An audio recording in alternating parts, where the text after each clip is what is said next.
Assalamualaikum warahmatullahi wabarakatuh. Waalaikumsalam warahmatullahi wabarakatuh. Alhamdulillah, kali ini kita ketemu lagi dan insya Allah kita membahas mimpinya kakak yang berjudul Azab Kubur Seorang Bapak yang Lalai Dalam Mendidik Anaknya. Masya Allah. Jadi dari judulnya saja sudah menunjukkan bahwa betapa berat tanggung jawab seorang bapak ya. Baik, mungkin yang saya ingin tanyakan di sini, di dalam mimpi itu apa sih yang kakak lihat? Suasananya seperti apa? Apakah siang atau malam atau wilayah di pekuburan? Terus ada orang di situ, sepi atau bagaimana kak? Coba jelasin kak, biar kita ikut ngerasain apa yang kakak rasain. Bismillahirrahmanirrahim. Mimpi ini sekitaran tahun 2009 ya. Di dalam mimpi itu keadaannya siang hari ya, terang lah gitu. Saya berdiri di atas kubur itu sambil saya melihat ke bawah ke lubang kubur itu yang bentuknya persegi 4 dan ada belanga goreng di situ. Wajan tapi dia masih baru. Saya tengok ke bawahnya ada tungkunya tapi tidak ada api. Tapi yang mengherankan di situ, bapak itu saya lihat dia menggeliat, tak berdaya, kesakitan. Yang itu yang membuat saya bingung. Padahal kan tidak ada apinya di situ. Tapi kok dia merasa kesusahan, kesakitan, tak berdaya, yang bisa digambarkan bagaimana misalnya cacing ditaruhkan garam, dia akan menggeliat-geliat sampai dia hancur di situ. Ngeri sekali. Sampai hancur meleleh.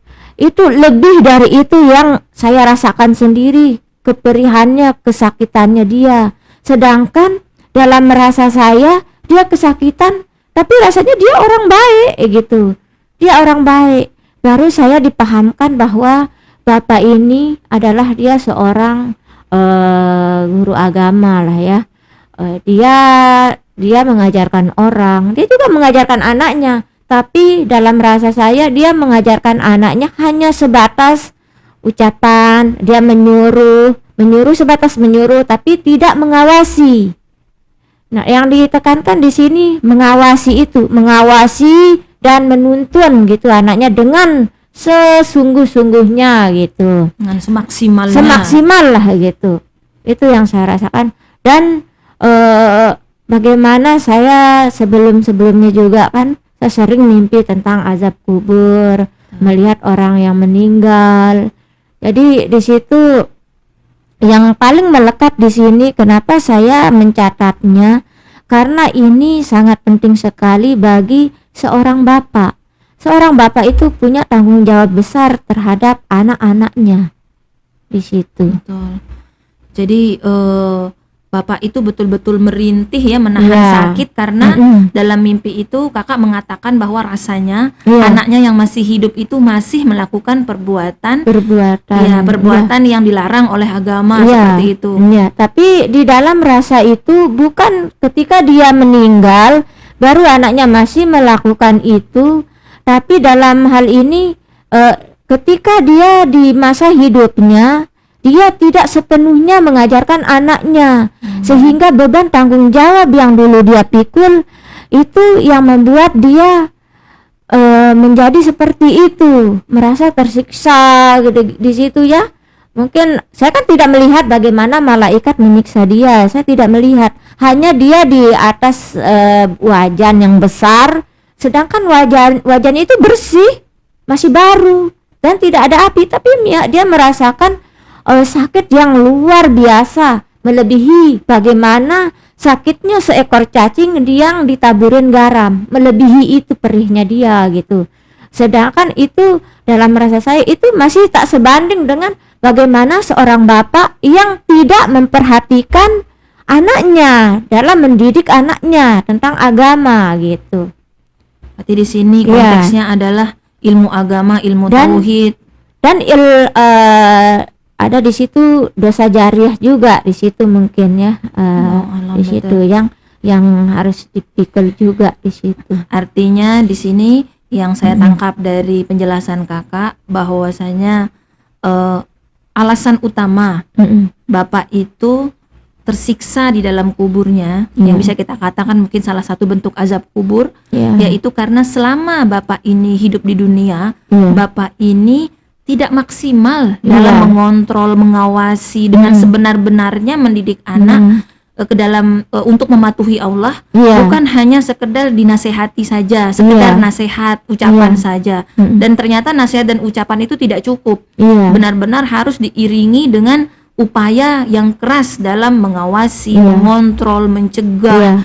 Jadi seperti itu. Jadi jika seorang bapak, insya Allah jika dia sudah berusaha dengan semaksimal mungkin, seperti contohnya Nabi Nuh contohnya, beliau sudah semaksimal mungkin mendidik anaknya, akan tetapi memang anaknya yang menolak beriman seperti itu, dan itu ya sudah berarti si bapak sudah dianggap sudah melaksanakan kewajibannya sebagaimana mestinya, dan itu tidak terkena seperti itu kan. Tapi apabila seorang bapak tidak maksimal, dan itu sangat berbahaya sekali. Jadi itu yang saya tangkap dari penjelasan tadi. Jika seorang bapak dia tidak maksimal tapi anaknya sendiri soleh, dia mengandalkannya orang tua itu akan selamat begitu. Masya Allah. Itu keuntungan kita mempunyai anak yang soleh dan solehah gitu. Selama orang tuanya bertauhid tidak menyekutukan Allah Jadi Masya Allah, jadi itulah betapa beruntungnya apabila orang tua benar-benar mendidik anaknya menjadi soleh dan solehah, karena itu kewajiban penting bagi mereka, terutama seorang bapak di sini. Karena tujuan kita hidup itu bukan hanya di dunia, karena kita hidup yang sesungguhnya itu tempat kita adalah di akhirat. Betul. Di situ abadi, sedangkan di dunia ini hanya sementara, yang akan menentukan di mana tempat kita nanti di akhirat, apakah di surga atau di neraka. Jadi sebaiknya kita ketika kita masih punya kesempatan hidup di dunia ini, kita didik dengan benar, dengan sungguh-sungguh anak-anak kita itu untuk menuju ke akhirat yang lebih baik, kehidupan yang lebih baik di akhirat gitu. Dan kaitannya dengan mimpi-mimpi yang sebelumnya gitu kan. Mimpi yang sebelumnya kita sudah disuruh untuk mempelajari banyak hal bahkan yang terakhir itu tentang Syam, dan sekarang ini lebih kepada bagaimana pentingnya mendidik bukan hanya diri kita sendiri saja dan orang sekitar. Anak ini yang sangat penting tanggung jawab kita gitu. Jangan sampai sebagai orang tua, terutama bapak itu lalai dalam memberikan pendidikan agama, bahwasanya pendidikan agama itu amat sangat penting berarti Kak. Dan juga dalam mendidik anak itu, kalau kita ingin anak kita baik, kita juga harus memberi contoh yang baik kepada anak kita gitu. Bagaimana Allah juga mengajarkan kita di dalam Al-Quran. Allah itu sangat luar biasa, penuh kasih sayang dan jelas, transparan sekali. Allah mengajarkan kita di dalam Al-Quran, di dalam semua dari Al-Fatihah sampai Al-Ikhlas, begitu terang benderang Allah mengajarkan manusia dengan penuh kasih sayang. Masya Allah. Itu bagaimana Allah mengajarkan Al-Quran di dalam Al-Quran itu sendiri seperti itu. Terus kenapa kita manusia gitu tidak mengambil ibrah dari itu gitu, untuk belajar gitu kan, untuk mengajar. Kita belajar untuk mengajar anak-anak kita gitu, untuk menuju jalan yang lurus sesuai Al-Quran dan Sunnah. Betul. Ada ini juga pertanyaan saya Kak. Jadi itu adegannya di dalam mimpi itu Kakak sempat ingin menolong Kak.